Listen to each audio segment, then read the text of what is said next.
हे भगवान, मौत आ जाए, गर्लफ्रेंड धोखा दे जाए, लेकिन एचडीएफसी में गवर्नेंस इशू मत दिखाना please. Yes, you heard it right. HDFC, India का मोस्ट ट्रस्टेड प्राइवेट बैंक, आज गवर्नेंस इश्यूज के स्पेकुलेशन के बीच में फंसा है। अब ये सब चालू कैसे हुआ? कुछ दिन पहले एचडीएफसी बैंक के चेयरमैन अतनु चक्रवर्ती ने रिजाइन किया और रीजन देते हैं कि वैल्यू और एथिक्स अलाइन नहीं हो रही, बट डिटेल कुछ भी नहीं थी। और यहीं से इन्वेस्टर्स के दिमाग में एक क्वेश्चन मार्क आ गया। और फिर आता है एक और अपडेट, 3 सीनियर एग्जीक्यूटिव्स को फायर कर दिया गया। रीजंस, 81 बॉन्ड्स मिस सेलिंग के एलिगेशन में, स्पेशली दुबई और बहरीन ऑपरेशंस में।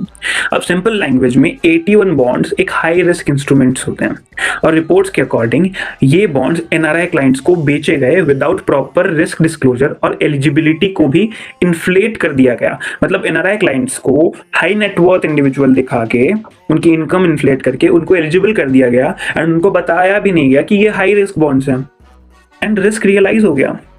क्रेडिट सूश के जो 81 बॉन्ड्स थे, यूबीएस ने क्रेडिट सूश को एक्वायर करने के बाद उनको राइट ऑफ कर दिया एंड बहुत सारे इन्वेस्टर्स की जो बॉन्ड वैल्यू है वो निल हो गई, इन्वेस्टमेंट वैल्यू खत्म हो चुकी।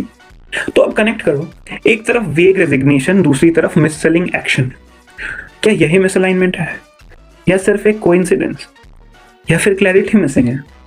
मैं ये नहीं कह रहा कि ये प्रॉब्लम है, पर क्वेश्चंस डेफिनेटली है और फेयर रहना भी जरूरी है, क्योंकि आरबीआई ने क्लियरली बोला है कि no material governance concerns. Bank financially strong है, तो इशू फ्रॉड का नहीं, इशू क्लैरिटी का और परसेप्शन का है। और मार्केट को अनसर्टेनिटी बिल्कुल पसंद नहीं हो। And as an investor of HDFC bank, please इसको रिजॉल्व कर दो। बोर्ड्स वाले आप आ जाओ, क्लैरिफाई कर दो, बोल दो कोई गवर्नेंस इशू नहीं है, साबित कर दो। मुझे और नीचे जाते नहीं देखनी अपनी पोर्टफोलियो, भगवान प्लीज।